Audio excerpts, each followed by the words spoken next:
By the end of this video, you're going to know which new cushion foundation is right for you, and I think the answer may surprise some of you. I'll be using the Revolution Beauty Super Dewy Cushion Foundation in the shade Light Neutral Cool on the left side of my face, and the L'OREAL Infallible Cushion Foundation in the shade Neutral 127 on the right.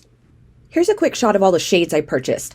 I was excited to see the name Neutral written on so many of them, but I noticed as they dried, some of them pulled a little bit warm. So just keep that in mind, except for shade Light Neutral Cool in the Revolution and 127 in the Revlon, which is what I'm going to be using today because they kept their really nice neutral undertone.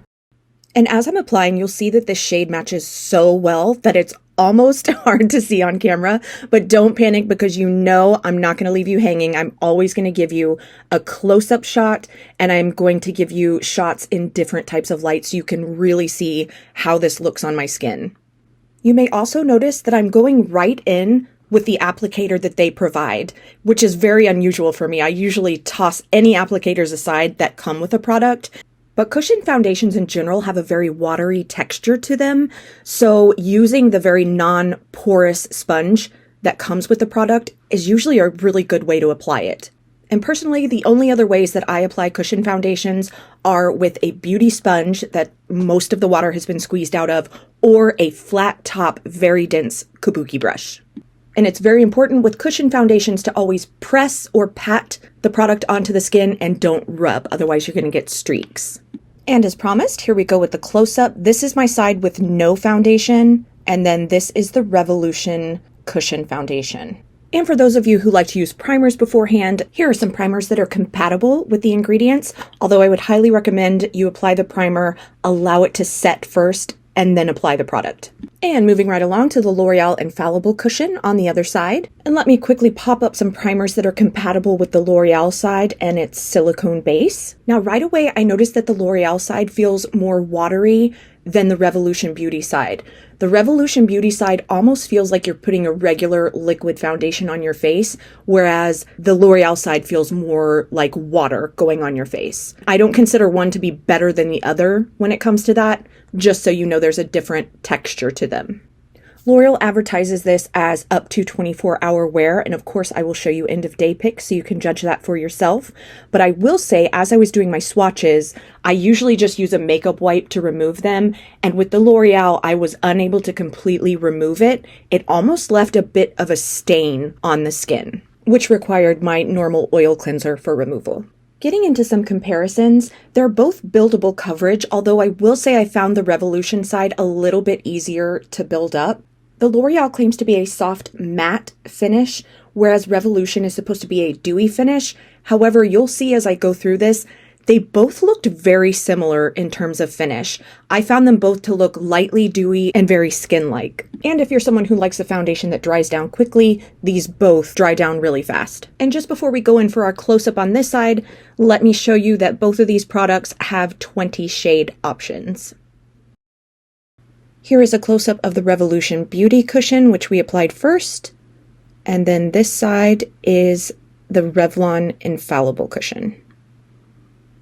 After application on both sides, I'm going to go in with the next step of the foundation lady method, which is to use the warmth of our hands and fingers to press the product into the skin. And of course, I'm using my magnifying mirror here so I can really get a good look at how my pores are looking and removing any excess product by pressing it with my fingers.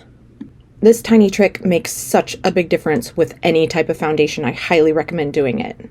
And then the next step of my method is to go in with a Q-tip and remove the foundation that's around the nose, and then go in with a stiff small brush and a powder foundation. I'm using the Zuzu Luxe in shade D14, one of my absolute favorites. And without scrunching the nose to make any creases, we go around with the powder foundation. I don't know what was on TV at that moment that was absolutely riveting. But we put that around the nose, and I also like to do it around my mouth. And just before we get to our final look, our end of day pictures, our pictures in different light, and swatches, let me give you a quick tip. If you start to feel like your cushion is drying out, you can always take a pair of clean tweezers, gently pull the sponge out and flip it over. Keep in mind, as you use this product, you keep pressing the sponge. So you're pressing all of the foundation to the other side of the sponge. So I actually flip my sponges several times so that I can squeeze out as much of the product as possible. As I put the finishing touches on my makeup, let me just pop up a quick visual so you can see a side-by-side comparison of the basics of these foundations. And anytime I compare two foundations, people always ask me in the comments, which one did you like better? Of course, I'm going to give you an answer for that. I'm going to let you see it first, though, to see if you see the same thing that I do and if you like the same one better. Here is the finished look. But of course, under these bright lights, it can be really hard to see the difference. So I'm going to go ahead and switch to showing you pictures in different types of light.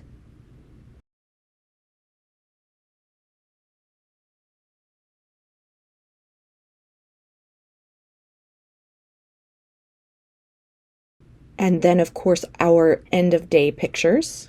I felt that these both faded fairly significantly by the end of the day, but luckily they faded in that nice way where it just kind of blends into your skin and it doesn't get patchy by the end of the day. This was a very tight race because the performance of these two foundations is so similar.